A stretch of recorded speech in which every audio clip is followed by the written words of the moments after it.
Здравствуйте, с вами Михаил Кириченко. Вы смотрите новости Skyway, в которых мы рассказываем вам о разработках и внедрении прорывных транспортных технологий. Я думаю, вам всем известно, что недавно делегация закрытого акционерного общества «Струйные технологии» вернулась из Индонезии, где участвовала в выставке и конференции железнодорожных технологий под названием Railway Tech 2017. Только что делегация прибыла на работу, и мы имеем прекрасный шанс пообщаться с одной из участниц этой выставки, руководителем отдела международных связей нашей организации Анастасией Лейко. Здравствуйте, Анастасия. Здравствуйте, Михаил. Насколько мне известно, естественно, в общих чертах до ваших комментариев, то рабочая группа, которая состояла из инженеров компании, специалистов по связям общественностью и некоторыми другими работниками, приняла участие в форуме и представила транспорт Skyway бизнес-структурам, а также каким-то государственным организациям Индонезии. Также, насколько я слышал, были проведены переговоры с целым рядом потенциальных партнеров. Также я знаю, что для компании это была первая поездка, первое знакомство с рынком Индонезии и, в принципе, той части мира. Хотелось бы задать свой первый вопрос о том, в чем же состояла основная цель участия в данной выставке. Ну, Михаил, собственно, в этом и состояла основная цель. Это познакомиться с рынком Индонезии, продолжить знакомство с рынком Азии, поскольку мы уже имеем положительный опыт сотрудничества с индийской стороной, то есть мы уже заложили базу.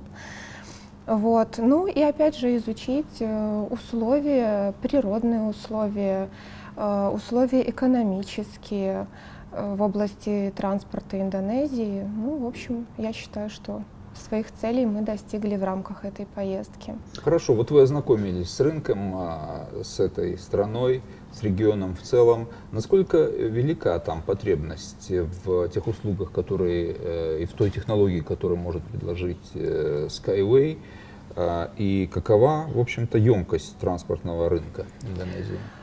Потребность очень велика, и эта потребность, на мой взгляд, обусловлена в первую очередь природными факторами и демографическим фактором. Вообще Индонезия — это страна, которая расположена на 17 тысячах островов, 6 тысяч, прошу прощения, из них являются населенными островами, и все население — это где-то примерно 255 миллионов человек.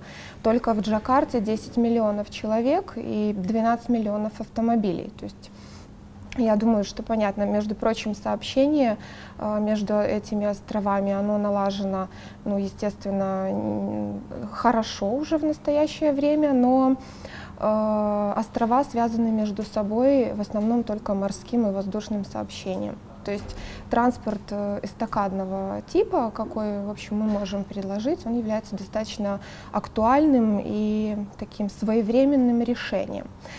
Кстати, когда мы принимали участие в этой выставке, очень многие наши посетители, которые приходили на стенд, говорили, что мы приехали, ну вот как нельзя вовремя, потому что вот как раз все вот эти проблемы, они к настоящему моменту назрели. Скажите, а вообще, раз такое внимание, как я понимаю, было уделено нашей технологии, раз такая важность в решении транспортных проблем существует сейчас в Индонезии, как, в общем-то, приняли нашу делегацию и нашу технологию? Нашу делегацию приняли с очень большим уважением и почтением, я могу это сказать. Индонезийская сторона была очень гостеприимной, вплоть до того, что мы даже получили вот такую награду, как почетные участники данной выставки. Вот, к слову сказать, далеко не все экспоненты получили эту награду, и мы получили особую благодарность за поддержку данного мероприятия со стороны нашей компании. Да, я вижу даже какой-то тут сертификат. Да, у нас есть и сертификат, который тоже выражает особую благодарность за участие. Да, пожалуйста. Вот, поэтому приняли нас очень тепло, и могу констатировать, что конечно, индонезийская сторона, и многие люди, которые посещали наш стенд, они были крайне удивлены, что в Европе существует такая технология, и что они до сих пор об этом не знали. Прекрасно.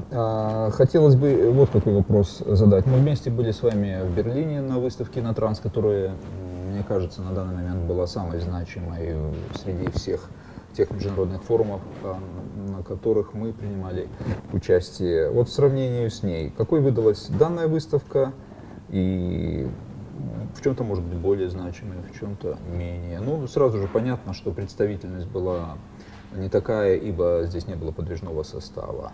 Но обо всем остальном вкратце расскажите, будьте добры.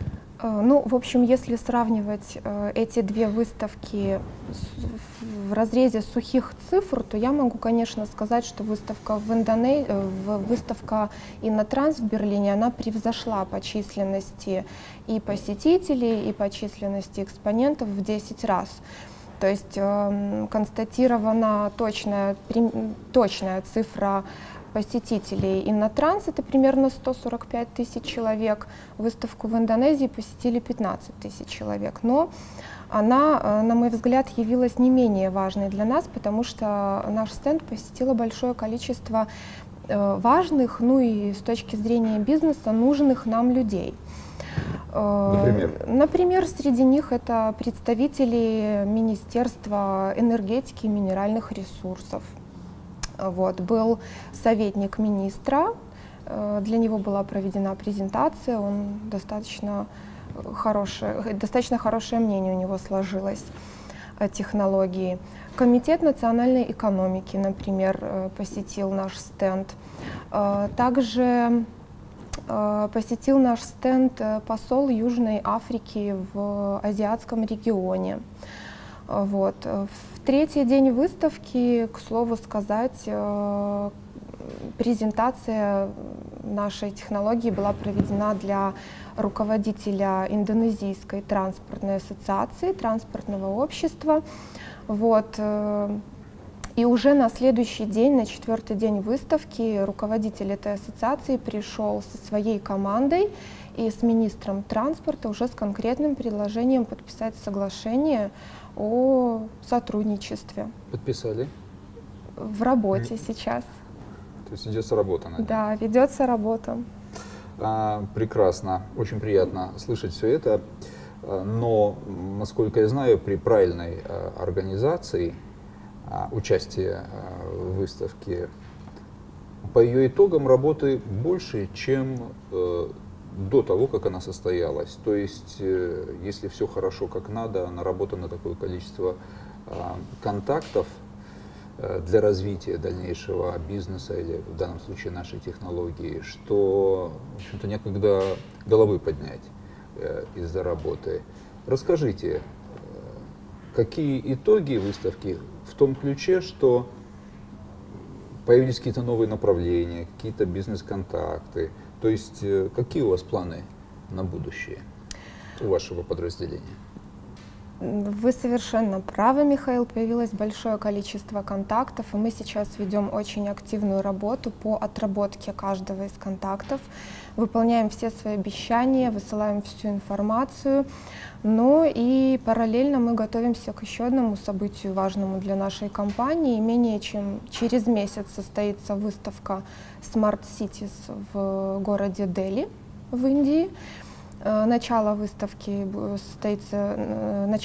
предполагается на 10 мая, с 10 по 12 мая 3 дня. Вот, мы будем выставлять примерно такую же выставочную экспозицию, как было и в Индонезии, но у нас будет более масштабный стенд, 72 квадратных метра. Вот, поэтому мы параллельно ведем еще вот такую вот большую работу. И ввиду того, что у нас в Индии уже существует такой плацдарм для работы определенный, мы достаточно серьезно готовимся к этому мероприятию. Спасибо большое за интересную информацию и желаю вам не меньшего успеха в Индии, чем он был в Индонезии. Подписывайтесь на наш канал YouTube, следите за обновлениями новостей на нашем официальном сайте, поддерживайте наш проект, и вам всегда будет кому подсказать, какой островок в Индонезии необитаемый прикупить. обращайтесь к Анастасии. Строй Skyway, спасай планету.